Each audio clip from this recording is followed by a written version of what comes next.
On the night of October 15, 1946, Hermann Göring ended his life in his Nuremberg cell, just hours before his scheduled execution. His death closed his chapter in history, but it opened another one. What happened to the family he left behind? From the luxury of Carinhal to the uncertainty of post-war Germany, the Göring name faced a dramatic fall. In the final weeks of the war, Emmy and Edda Göring watched the world they knew disappear. In late April 1945, as Soviet forces advanced through Germany, Hermann Göring ordered his Carinhal estate to be destroyed.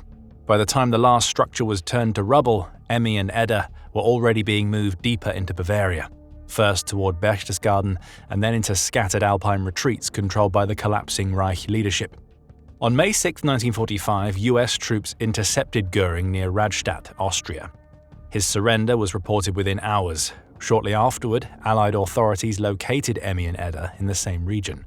They were escorted to temporary holding sites for dependents of high-ranking officials, a category created to prevent flight and secure potential witnesses. The facilities ranged from requisitioned hotels to guarded houses, and living conditions varied, but the message was clear: freedom would not come soon. Allied interrogators questioned Emmy repeatedly.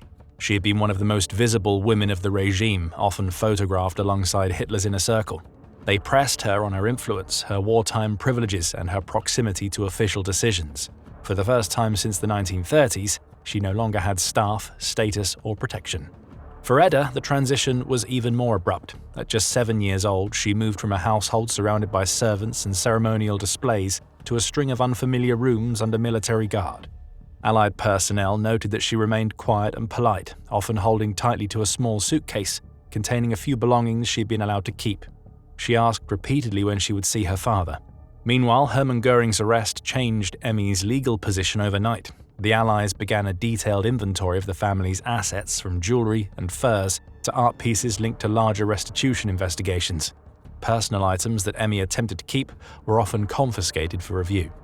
By the late summer of 1945, Emmy and Edda had been transferred several times. They lived for weeks in a requisitioned building near Garmisch-Partenkirchen, before being moved again to facilities closer to Munich.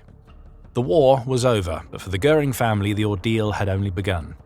With Hermann Göring now awaiting trial before the International Military Tribunal, Emmy and Edda entered a new and uncertain phase, caught between the legal machinery of denazification and the personal collapse of everything they had known.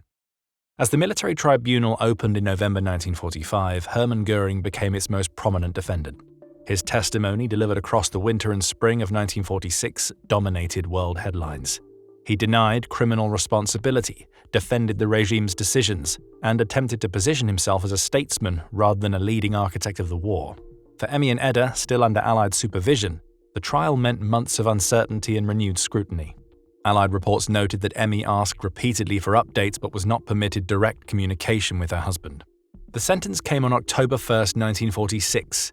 Göring was found guilty on all major counts and condemned to death.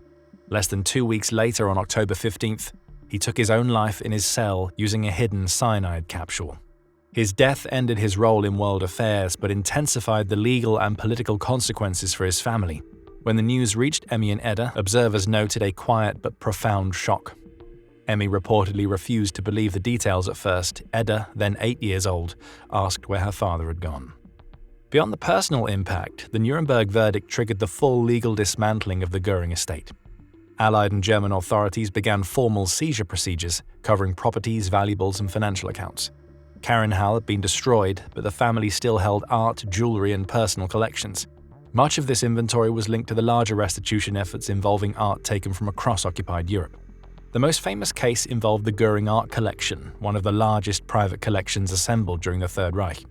Allied investigators tracked hundreds of paintings, sculptures, and decorative objects to repositories in Bavaria and Austria. The collection was disassembled and distributed for restitution or held as evidence. When Germany entered the denazification phase in 1947, Emmy Göring's case drew intense attention. Unlike many spouses of Nazi officials, Emmy had been a highly visible figure. As the wife of Hermann Göring, she attended public ceremonies, cultural events, and diplomatic functions. Some Allied investigators even referred to her informally as the social first lady of the Reich, a description that shaped the proceedings that followed. The loss she faced after 1945 was financial as well as symbolic. With no estate and no access to former privileges, Emmy entered the post-war years without security. Compensation claims she attempted to file in the late 1940s stalled under denazification regulations, and pension rights tied to her husband's former state roles were denied. Edda's situation was also marked by uncertainty. Although children were not subject to denazification, the Göring name carried considerable weight. Allied administrators briefly debated whether she should be placed under outside guardianship during the process. The idea was ultimately rejected in favor of returning her to Emmy under supervision once the mother's case was resolved. In early 1947, Emmy was summoned before a Munich denazification tribunal. Prosecutors presented photographs, witness testimonies, and records showing her involvement in state-sponsored cultural organizations. They argued that her public presence supported the regime's image and contributed to the normalization of Nazi leadership. Emmy countered that she had been only a private person forced into a role she never sought. The tribunal issued its ruling in March 1948. Emmy was classified as a Beleidigter, or major offender, the second most serious category under the denazification system. She lost all remaining property rights, including claims to household goods held by the Allies. She faced a permanent ban from working in public sectors, as well as restrictions on travel, media appearances, and participation in cultural institutions. The verdict also barred her from receiving pensions tied to her husband's former state positions. Appeals followed almost immediately. Emmy argued that her classification overstated her political involvement, emphasizing her lack of formal power within the government. Defense attorneys cited her responsibilities as a mother, her limited knowledge of high-level decisions, and her withdrawal from public life after 1939. Appeals eased some restrictions over time, especially those affecting movement and personal employment. Still, the central penalties remained in place throughout her life. Her financial situation after the trial was challenging but not desperate. Emmy resettled in Munich, where she lived in modest accommodations supported by long-standing friends from the theatrical world. Some accounts portray her as destitute, while others suggest she managed a quiet, stable existence without luxury. Historians still argue whether she dramatized her hardship in later interviews. In the late 1960s, Emmy briefly stepped back into public view. In 1967, she published her autobiography, An der Seite meines Manns. An English edition, My Life with Göring, followed in 1972. In the memoir, she portrayed Hermann as compassionate and attentive, defending him against the historical record and presenting her life with him as one of devotion and loyalty. She never altered this view. Her final years were marked by declining health. On June 8, 1973, Emmy died in Munich at age 80. Edda remained with her mother until the end. Edda Göring was born on June 2, 1938, and the Nazi regime treated her birth as a national celebration. 10 days later, crowds filled the streets of Berlin when Hermann Göring brought Emmy and their newborn daughter home. On November 4, 1938, Hitler served as her godfather during a formal baptism at Karinhall, an event covered by Life magazine. Among her gifts were paintings attributed to Lucas Cranach the Elder, a sign of the privilege surrounding her from birth. Karinhall, the family estate in the Schurfheide forest, featured an indoor pool, a cinema, a gymnasium, and a small zoo. Members of the Nazi elite often called her the Little Princess. In 1940, the Luftwaffe built her a miniature palace in the orchard, a 50-meter structure complete with a small theater, known as the Edda Schlosschen.